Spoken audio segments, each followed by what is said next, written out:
রাধে রাধে বন্ধুরা, বুলটি মিলন মন্দিরে তোমাদের অনেক অনেক স্বাগত জানিয়ে আজকের ভিডিওটি শুরু করছি।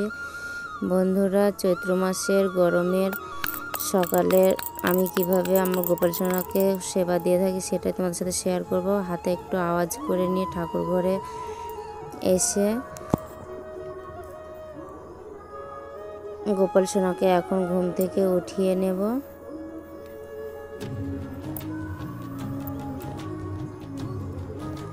সকাল সকাল গোপাল সোনার দর্শন করে আজকের দিনটা শুরু হোক। একটু ঘন্টা বাজিয়ে গোপাল সোনাকে আদর করে ঘুম থেকে উঠিয়ে নেব।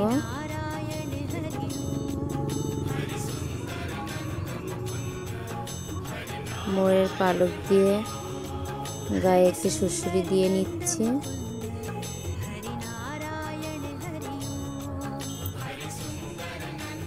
বন্ধুরা, তোমরা গোপাল সোনাকে রাধে রাধে বলে দাও।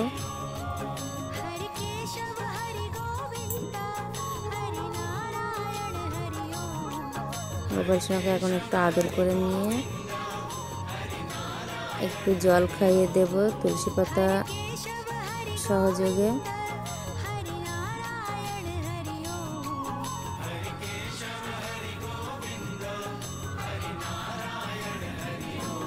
এবার গোপাল সোনাকে পাশে বসিয়ে দিয়ে গোপাল সোনার বিছানাটাকে গুছিয়ে নেব।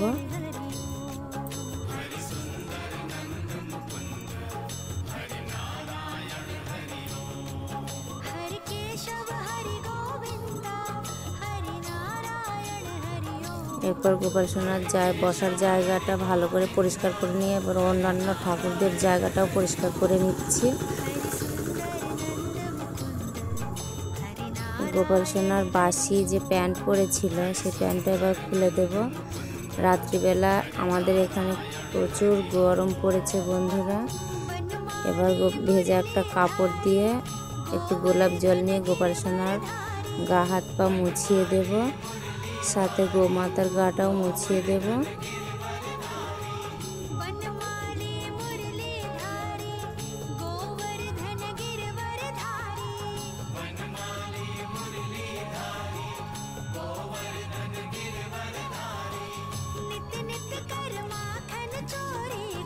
এবার অন্যান্য ঠাকুরদেরও মুখ হাতগুলো মুছিয়ে নেব।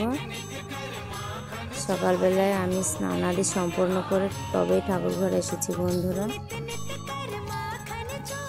এবার গোপাল সোনাকে একটু হালকা করে সাজিয়ে নিচ্ছি, গায়ে কোনো জামা দেওয়া হয়নি। গোপাল সোনাকে সকালের ভোগটা দিয়ে তারপর আমি অন্যান্য ঠাকুরদের পুজোটা করিয়ে নেব। তারপর আমি আমার গোপাল সোনাকে স্নানাদি করিয়ে দেব। ফুল দিয়ে একটু গোপাল সোনার চারপাশটা সাজিয়ে নিচ্ছি। গোপাল সোনার হাতের পাশে গোপাল সোনার হাতে দিয়ে দিয়েছি। একটা চন্দনের তিলক পরিয়ে দিলাম, গোমাতাকেও চন্দনের তিলক পরিয়ে দিলাম। ময়ূর পালকটি পাশে রেখে দিয়ে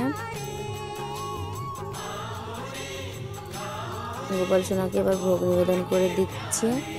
ভোগের মধ্যে অবশ্যই তুলসী পাতা দিতে হবে। গোমাতাকেও ভোগ নিবেদন করে দিয়েছি। সকালবেলায় আজ আমি দিয়েছি গুড়ের বাতাসা আর ঠান্ডা ঠান্ডা জল। এবার একটু আরতি করে নিচ্ছি ধূপকাঠি ও তেলের প্রদীপ দিয়ে ঘন্টা বাজিয়ে।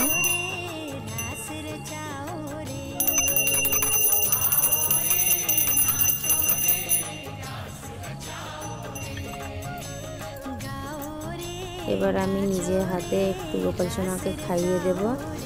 তারপর গোপাল সোনার বাঁশি গোপাল সোনার পাশে রেখে দিয়ে ঠাকুর ঘর থেকে কিছুক্ষণের জন্য বাইরে বেরিয়ে যাব।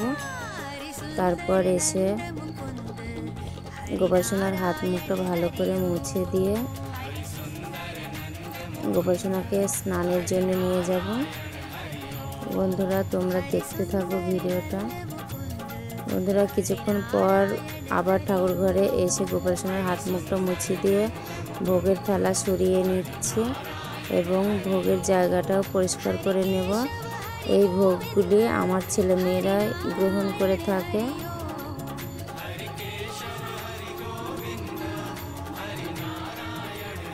গোপাল সোনার হাতের পাশে গোপাল সোনার হাতে দিয়ে দিলাম। এখন নিয়ে এসেছি গোপাল সোনাকে স্নান করানোর জন্য। একটি পাত্রের মধ্যে মঙ্গল চিহ্ন এঁকে তার মধ্যে তুলসী পাতা ও ফুল দিয়ে ঠান্ডা জল ঢেলে দিচ্ছি।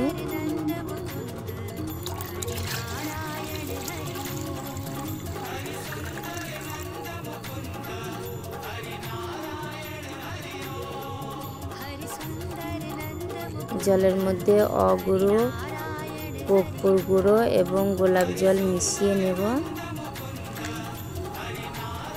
জলের মধ্যে কর্পূর গুঁড়ো দিলে আর অগুঁড়ো দিলে এখন গরমের সময় ঠান্ডা ঠান্ডা হবে, বেশ গোপাল সোনার ভালোই লাগবে। গোপাল সোনার গায়ে একটু কেশর চন্দন দিয়ে মালিশ করে দিচ্ছি।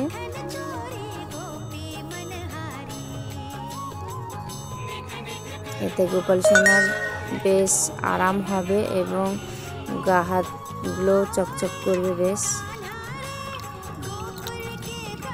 ওম নমো ভগবতে বাসুদেবায় নমো এই মন্ত্র বলে আমি গোপাল সোনাকে এখন স্নান করিয়ে দিচ্ছি।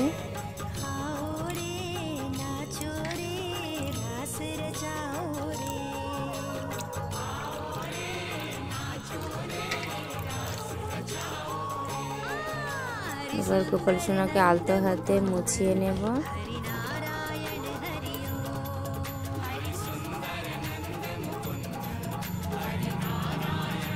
এবার গোমাতাকেও স্নান করিয়ে দিচ্ছি। গোমাতাকেও আলতো হাতে মুছে নেব। এবার একটি লাল জামা পরিয়ে দিচ্ছি। বন্ধুরা, এই জামাটি আমার নিজের হাতে বানানো, কেমন হয়েছে অবশ্যই কমেন্ট করে জানাবে। আর একটু হালকা করে গোপাল সোনাকে সাজিয়ে নিচ্ছি। লাল জামাটি পরে গোপাল সোনাকে কেমন লাগছে অবশ্যই কমেন্ট করে জানাবে। গোপাল সোনার হাতের বাসি গোপাল সোনার হাতে দিয়ে দিলাম।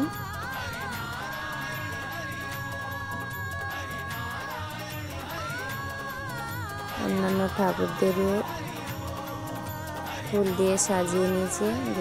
গোপাল সোনাকে চন্দনের তিলক পরিয়ে দিয়েছি, হাতের বাসি হাতে দিয়ে দিয়েছি। বন্ধুরা, গোপাল সোনাকে কেমন লাগছে আর আমার অন্যান্য ঠাকুরদেরও কেমন লাগছে অবশ্যই কমেন্ট করে জানাবে। ভিডিওটি ভালো লাগলে লাইক ও শেয়ার করে দিও। আর আমার চ্যানেলটিকে সাবস্ক্রাইব করে আমার পাশে থেকো, আমার বন্ধু হয়ে সকলে ভালো থেকো গোপালের আশীর্বাদে।